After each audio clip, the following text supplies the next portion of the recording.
جس شخص کی بیوی ناراض ہو بغیر کسی شرعی وجہ کے، جیسے ہماری آج کل کی ناراضگی ہیں، پیچھے کوئی شرعی وجہ نہیں، اور اس کو خامند کو ناراض کر کے وہ رات گزار رہی ہے، تو ساری رات اس پہ اللہ کی لعنت برستی رہتی۔ بیلنس کیا دونوں کی، ہاں مرد کو زیادہ ذمہ دار ٹھہرا ہے، اس میں کوئی شک نہیں، کہ کسی کی بیٹی کو لے کے جانا کوئی چھوٹی ذمہ داری نہیں ہے، اور شریف زادیوں کی جہاں ڈولی اترتی وہیں سے ان کے جنازے اٹھتے ہیں، گھٹ گھٹ کے مر جانا ان کی سرشت میں ہوتا ہے۔ طلاق ہمارے یہاں ایک لعنت ہے کہ گزارا نہیں ہوتا تو بھی کر گزارا، نہیں ہوتا کر گزارا۔ ایسے موقعوں کے لیے تو اللہ نے جدائی کر رکھا۔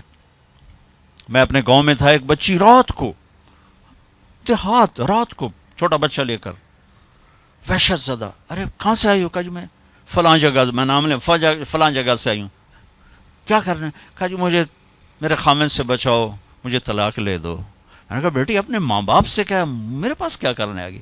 کہا جی وہ کہتے ہیں تو نے طلاق لی تو ہم تمہیں قتل کر دیں گے، اور میرا خامند روزانہ مجھے مارتا ہے، آج تک کوئی دن ناغا نہیں، روز مجھے مارتا ہے، اللہ کے واسطے میری جان بچاؤ۔ کہا بیٹی میں کیا کر سکتا، میرے پاس آنسوؤں کے سوا کچھ بھی نہیں، میں تیرے لیے دعا کر سکتا ہوں، رو سکتا ہوں، اور میں کچھ نہیں کر سکتا، میں تمہارے خاندانی معاملات میں کیسے دخل دوں؟ ہاں میرا کوئی رشتہ ناتا ہوتا تو پھر میں کوئی دخل دیتا، لیکن میں تمہیں جانتے نہیں تم کون ہو۔ البتہ میں نے اس نے کہا چلو میرے کسی بھائی سے بات کہا، میں نے اس کے بھائی سے تھوڑی سی بات کی، بھائی اپنی بہن کا خیال کرو، آگے میں نے کچھ نہیں کہا۔ یہ میرے معاشرے کے سلگتے ہوئے مسائل ہیں، یہ دکھتی ہوئی رگیں ہیں، یہ بھڑکتی ہوئی آگ ہے جس نے در و دیوار کو خس و خاشاک بنا دیا ہے کہ ہم زبان کا بولنا جانتے، کاروباری ڈیلنگ جانتے ہیں، بیوی سے کیسے بولنا ہے، بیٹے سے کیسے بولنا ہے، معذرت کے ساتھ آج کل کی اولاد بھی نافرمان ہے، لیکن نافرمان بنانے میں ماں باپ کا بھی بہت بڑا ہاتھ ہے، کہ وہ اولاد کو سمجھتے ہیں جیسے گائے بیل ہے، جدھر باندھ دو جدھر کر دو۔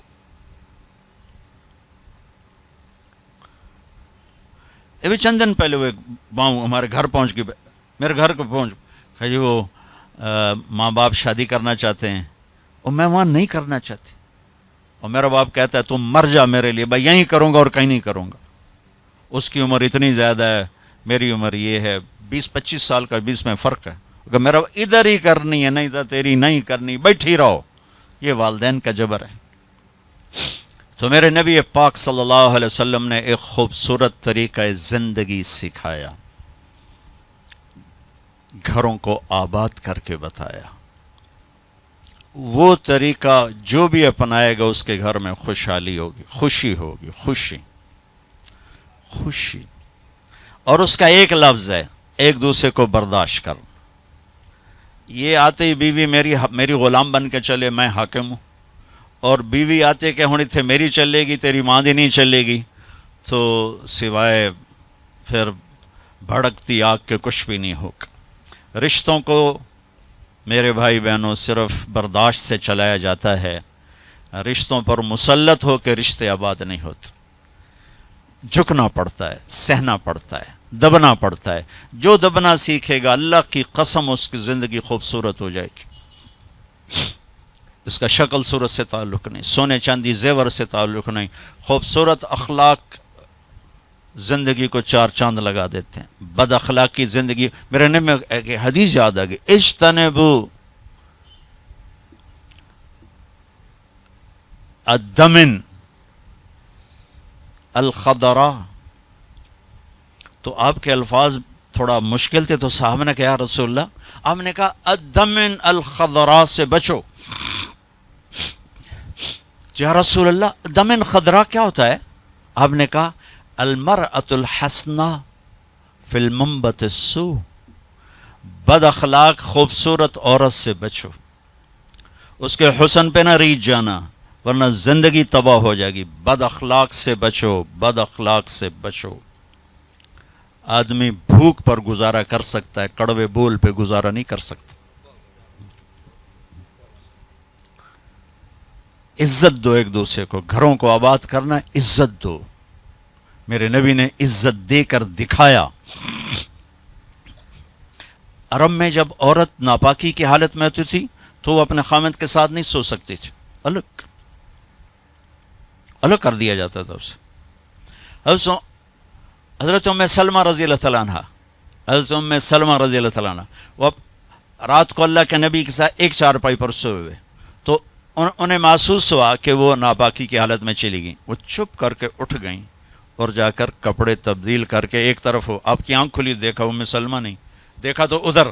اللہ کے نفس تھی، لگتا ہے تجھے مینسز کا، جی ہاں، کہ ادھر میرے پاس ہی آ کے لیٹو. دوبارہ اپنے پاس آ کے ان کو لٹایا. یہ عزت ہے جو میرے نبی نے اپنے گھر والوں کو دی ہے. جہاد کا سفر تھا، جہاد کا، اور قافلہ چلنے لگا. حضرت عائشہ بیٹھ گئیں، ٹھیک، تو یوں دیکھا تو گلے میں ہار کوئی نہیں. تو انہیں کہا یا رسول اللہ میرا تو ہار گم ہو گیا. تو آپ کہتے تجھے ہار کی پڑی، ادھر جہاد کا سفر ہے، چل. آپ نے کہا چلو بھائی عائشہ کا ہار ڈھونڈو. سارے لشکر کو ہار ڈھونڈنے پہ لگا دیا. اور ڈھلتا سورج ٹھنڈا ہو گیا تھا جب سفر کی تیاری ہو رہی تھی، تو شام ہو گئی، ہار نہیں ملا. تو اب مغرب پڑی، عشاء پڑی، تو اندھیرا چھا گیا، سفر پہ نہیں ہو سکتا. صبح ہی سفر کرنا. فجر کا وقت داخل ہوا، پانی کوئی نہیں. پانی ان کا پانی آگے تھا جہاں وہ انہوں نے پہنچنا تھا. اب پانی کوئی نہیں، نماز کیسے پڑھیں گے؟ تیمم کی ابھی آیت کوئی نہیں آئی ہے. تو سارے لوگ ابو بکر کے پیچھے بڑھ گئے. تیری بیٹی کی وجہ سے نا آج یہ دن دیکھنا پڑ رہا ہے. اب بتا، پانی ہے نہیں تو نماز کیسے پڑھیں گے؟ اب ابو بکر کو بیٹی پہ غصہ چڑھا. وہ آئے سیدھے اللہ کے نبی کے خیمے میں. تو آگے اللہ کے نبی، اما عائشہ فرماتی میری گود میں سر رکھ کے سوئے ہوئے تھے اور وہ ایسے بیٹھے ہوئی تھیں. تو باپ تو ڈانٹ سکتا ہے، لیکن اب ڈانٹیں تو وہ سوئے ہوئے ہیں. تو اب وہ ایکسپریشن سے ڈانٹ رہے ہیں تیری وجہ سے. اور ان کے یوں پسلی میں نا آ کے انگلی ماری، زور سے، ایسے زور سے انگلی ماری. وہ کہتے میں ایسے ہو گئی تاکہ میں ہلوں نہیں کہ اللہ کے نبی کی آنکھ نہ کھلے. تو یہ کہ غصہ اتار کے باہر آ گئے، باہر وہ تانے پڑ رہے. اللہ کے نبی کی آنکھ کھلی. نماز کا یا رسول اللہ پانی کوئی نہیں، نماز کیسے پڑھیں گے؟ اب اسی پریشانی میں تھے کہ جبریل آ گئے. فتیمموا صعیدا طیبا، چلو ہم مٹی سے وضو کی اجازت، تیمم کرو. کبھی کسی امت کو تیمم نہیں ملا. بھلا مٹی سے بھی آدمی پاک ہوتا، منہ تو مٹی مارو بندہ پاک ہوتا. آپ نے چلو منہ پہ ایسے کرو، ایسے چلو نماز پڑھو بھائی. تو پھر وہ جو پہلے سب ناراض ہوئے، ابو بکر سے کہنے لگے بھائی ابو بکر، آج تیرے گھر کی طفیل کتنی بڑی رحمت ہمیں مل گئی، کتنی بڑی برکتیں ہمیں مل گئیں. تو تیمم کی آیت اتری اس موقع پر جب حضرت عائشہ کا ہار گم ہوا. آپ نے سب کو اس کے ڈھونڈنے پہ لگا دی. تو فجر کی نماز ہوئی، تھوڑا سویرا ہوا. تو پھر حضرت عائشہ کہنے لگی یا رسول اللہ چلو ہار تو ملتا نہیں، چلیں. پھر آپ نے کہا چلو بھائی کوچ کرو. جب اونٹنے کو اٹھایا تو ہار پھسل کے نیچے گیا پڑا تھا، تو پھر ہار بھی مل گیا. یہ دلداری ہے میرے نبی کی اپنے گھر کے لیے. میرے بھائی بہنوں، کسی کی بیٹی کو لے جانا بہت بڑی ذمہ داری ہوتی ہے. اور میں یہ دکھ سے کہتا ہوں کہ میرا سسرالی معاشرہ بڑا ظالم ہے، بہت ظالم. کوئی لاکھوں میں ایک گھر ایسا ملتا ہے جس کو لے جاتے ہیں اس کو عزت دیتے ہیں، ورنہ تانے کے سوا کچھ نہیں ہوتا. نہ ساس کے پاس، نہ سسر کے پاس، نہ خامند کے پاس، نہ خامند کی بہنوں کے پاس. سر اس کے عیب ہی دیکھے جاتے ہیں. خوبیاں دیکھنے والا گھر کوئی کوئی ہوتا ہے. ایک حدیث یاد آئی، آپ نے مدینے والوں کی تعریف کرتے ہوئے فرمایا کہ یہ جو میرے مدینے کے صحابہ ہیں نا، انصار، یہ اتنے عالی لوگ ہیں کہ ان کے گھر میں کسی کی بچی آ جائے اسے یوں لگتا ہے جیسے میں اپنے ہی گھر میں آ گئی. یا اپنے انصار کی تعریف فرماتے ہوئے فرمایا کہ یہ میرے مدینے والے ساتھی ایسے ہیں، ان کے گھر میں کسی کی بچی کی ڈولی اترے اسے یوں لگتا ہے میں اپنے ہی گھر میں ہوں. تو سسرال والوں سے کہتا ہوں، جس کی بیٹی لے جاؤ اسے اپنا گھر بنا کے دے دو، اسے اپنا گھر محسوس کرے، اپنا گھر اسے بنائے. ورنہ جانے والی بیٹی کا اللہ نے حق رکھا ہے، شریعت نے حق رکھا ہے کہ اگر وہ تمہاری طرح مالدار ہیں تو انہیں الگ گھر میں اتارو تاکہ کوئی ان کی زندگی میں داخل نہ ہو سکے، وہ اپنی زندگی گزاریں. ان میں جو جھگڑا ہوگا تھوڑا ہوگا، لیکن ادو سس بولی ادو سورا ادو نو بولی ادو او بولے ادو او بولیا، وہ تو نیری کھچڑی پک جانتی، مطلب مناوے کہنوں تو رساوے کہنوں. تو شریعت نے حق رکھا ہے کہ اس کو الگ گھر میں اتارو. اس کی ہمت نہیں تو اس کو کرائے کا گھر لے کر دو. وہ کہے کہ مجھے الگ کر دو, مجھے کرائے کا گھر لے کر دو, تو وہ نافرمان نہیں, اسے گھر لے کر دو. اگر اس کی گنجائش نہیں تو گھر میں ایک پورشن اس کے لیے لے کر رکھو. ایک پورشن کی گنجائش نہیں تو ایک کمرہ, ایک ٹوائلٹ, ایک کچن اس لڑکی کا حق. جو کچن اس کے ذاتی استعمال میں ہو, ٹوائلٹ اس کے ذاتی استعمال میں ہو, کمرہ اس کے ذاتی استعمال میں ہو, یہ 3 چیزیں اس کا لازمی حق ہیں. اگر یہ بھی نہیں کر سکتا تو وہ تسبیح پڑھے تھے, روزے رکھے تھے, اللہ اللہ کرے کسی دی بیٹی نو ضرور دھکے دیونے تے ذلیل کرنا. ایدوں ہی دھکے تے ایدوں ہی دھکے, پھر چپ کر کے شادی نہ کرے, بس بہ کے اللہ اللہ کرے. یہ اللہ نے جانے والی کا حق رکھا ہے. ہماری معاشرت ہندو معاشرت ہے جس میں جوائنٹ فیملی سسٹم چلتا ہے. یہ بہت اچھا تھا, بہت اچھا تھا, ایک دوسرے کی مدد ہوتی تھی. ابھی ایک مصیبت بن گیا ہے کہ ایک دوسرے میں دخل دینا ایک فرض بن گیا. ایک دوسرے کی زندگی کو تلخ کرنا یہ فرض بن گیا. کس میں جھگڑا نہیں ہوتا, بڑوں کا کام ہوتا ہے سلجھانا, ہم اسے الجھانے میں لگ جاتے. میرے نبی اپنی بیٹی کے گھر آئے, حضرت عائشہ, وہ آگے پریشان, حضرت فاطمہ وہ آگے پریشان بیٹھیں. آپ نے کہا کیا ہوا؟ کہا میرا اور علی کا جھگڑا ہوگی. ایسی پاکیزہ جوڑی کہ جنت میں نور کی چمک اٹھے گی. لوگ پوچھیں گے جنت یہ نور کہاں سے ہے؟ تو فرشتے کہیں گے اوپر کی جنت میں علی و فاطمہ مسکرائے ہیں, ان کے دانتوں کے نور سے نکلے نور نے جنت کو روشن کر دیا ہے. یہ اتنا بڑا جوڑا ہے. لیکن دنیا ہے. آپ نے کہا علی کدھر کا؟ یہ باہر نکل گئے. آپ ان کے پیچھے گئے, دیکھا تو مسجد میں سوئے تھے. ان کو کہا ابو تراب اٹھو, یہ ٹائٹل یہاں دیا, ابو تراب اٹھو.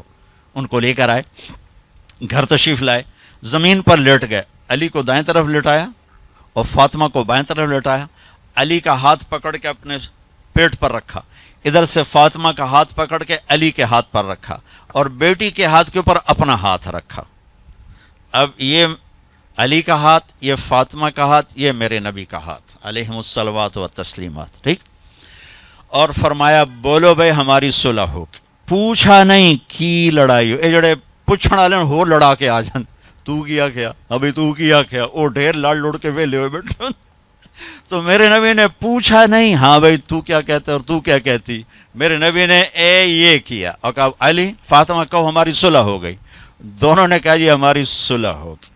ٹھیک ہے. پھر آپ نکلے خوش خوش, چہرہ نورانی. صحابہ نے عرض کیا رسول اللہ آج آپ بڑے خوش نظر آ رہے. کہا میں علی و فاطمہ کی صلح کرا کے آ رہا ہوں.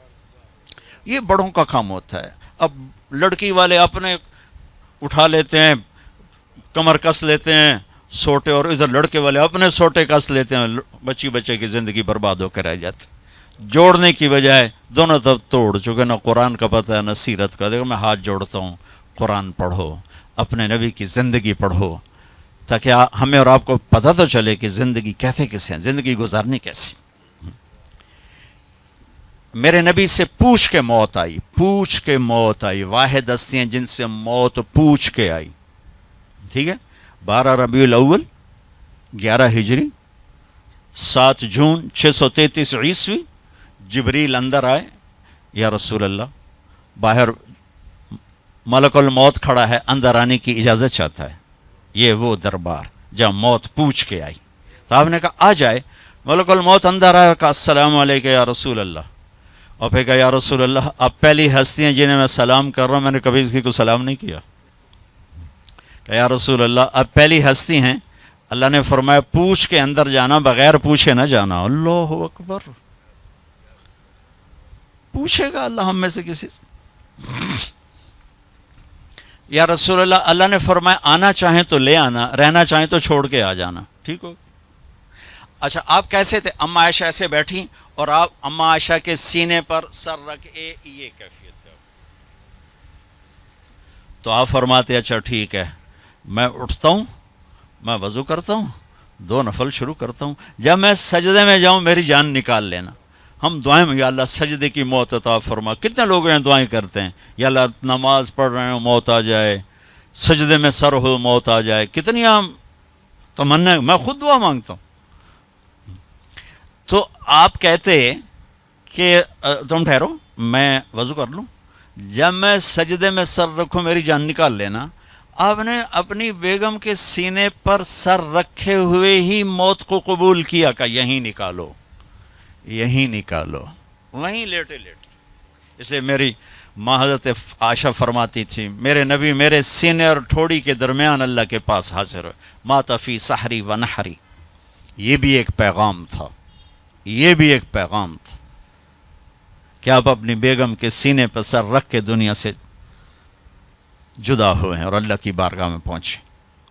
تو بھائیو، لمبی ایک خوبصورت زندگی ہے، میں گھنٹے سوا گھنٹے میں کیا بتا سکتا ہوں، اور یہ اتنا اندھیرا ہے کہ اس میں کروڑوں شمعیں جلیں گی اور اربوں پروانے قربان ہوں گے تب جا کے صبح ہوگی۔ اس اندھیر میں میری چند باتیں پتہ نہیں کوئی روشنی کا سبب بنے یا نہ بنے، پر اگر چند کانوں پہ دستک ہو گئی تو شاید کچھ ذرہ خیر وجود میں آ جائے۔